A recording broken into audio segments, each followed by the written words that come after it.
How you doing, guys? Today we have 2011 Mazda 3 and we're gonna create another flip key. Let's get started.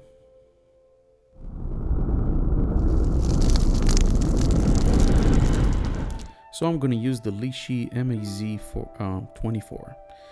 The Lishi have cuts from number 3 to number 8, and I'm putting pressure with my left hand on the tension wrench, and I try to find the pins that are biting, and every time I find a biting pin I just push it a little bit harder down to pick it. If it have a spring, I do not touch it, and after I pick all the pins, the lock will be picked and will turn. Then we can decode each pin, the depth, each wafer. So after the lock has been picked, I'm gonna go to my phone and I'm gonna use an app called Instacode. It's a paid subscription, but if you give the app the year, make and model, so we're gonna go to Mazda 3 and we're gonna choose the year, and we're gonna give it only the cuts from position 3 to 8. It's gonna give me, based on this database, the extra 2 missing pins. So I'm gonna mark the position 3 and I'm gonna push on the rod every time it goes down 1. So very light push, not too much, but you want to see on which number it stops, and then you push it a little bit and you're gonna see the right cut. So I'm doing all of numbers from 3 to 8, and that's gonna give me, in this case I only got one option for the extra 2 first pins. So I'm going to the shop and I'm gonna use the SEC E9 key cutting machine. It's a very affordable machine and I love it. I have 4 of them. I'm gonna put, there is different clamps. I'm using an automotive clamp. I'm gonna go to the main menu, and every time I change it, I'm gonna go to setup and I'm gonna calibrate the machine. This is a calibration block, and we wanna make sure that whatever we cut is correct. So we're putting the calibration block and we're calibrating automotive clamp. After it's been calibrated, I can remove the block, and because this key has a shoulder, I'm going to use the stopper over there in the shoulder, and that's on the right position.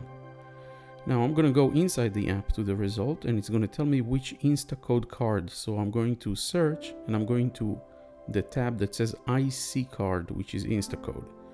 Now I'm gonna put all the numbers that I got from the software and from the door lock, and we're gonna hit cut. I'm gonna speed up the cutter and hit cut again, and that's it.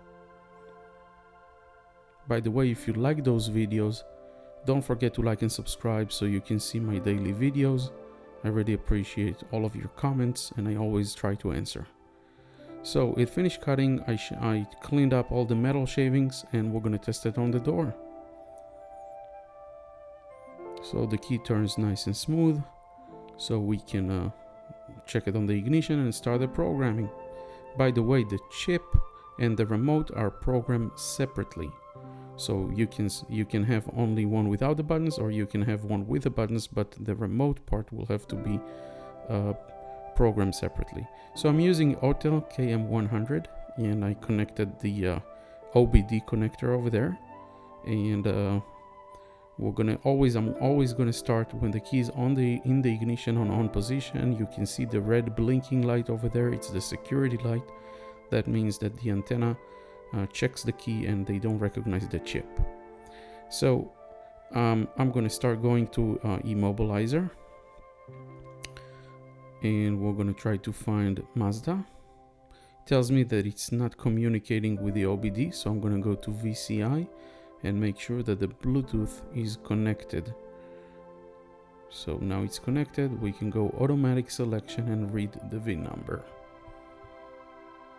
That's gonna give us the VIN. I'm gonna hit OK. This is a blade key, not a push to start. And we're gonna hit yes. We're gonna go to hard function and add key because the customer already have a key. I don't want to delete it. It tells me to put the new key and put it on position. and it does everything automatically. When you go to hot function, everything is automatically. Security light already turned off. It says that there is 2 in the memory. Learning the next one, and now there is 3. Ask me if I want another key. I said no, because the customer only wants 1 extra key. And now, if everything is good, it should work. No security light, everything, the car starts, but the remote part needs to be programmed separately. The remote does not work. For the remote part, we do not need any machine. All we need to do is to put the key on position and off 3 cycles, and then close and open the door 3 cycles.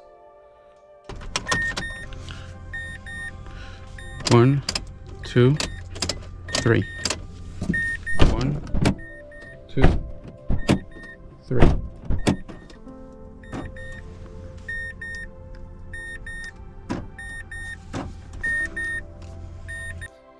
And after you do that, it's gonna register, but it's registering only one remote. So we'll have to press on both remote at the same time, because now the original key doesn't work, but the new key works.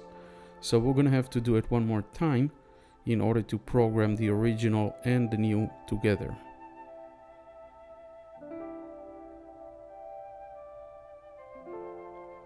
Three. Close and open 3 times. We're gonna hear the cycle of the door. Now we're gonna press 1 time on the original until we hear the beeps. It didn't work, so we'll do it one more time.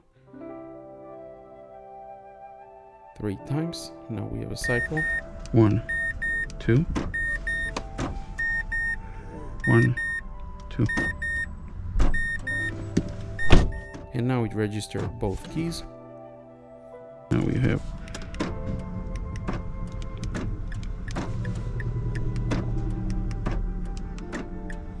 and this is how it's done, guys.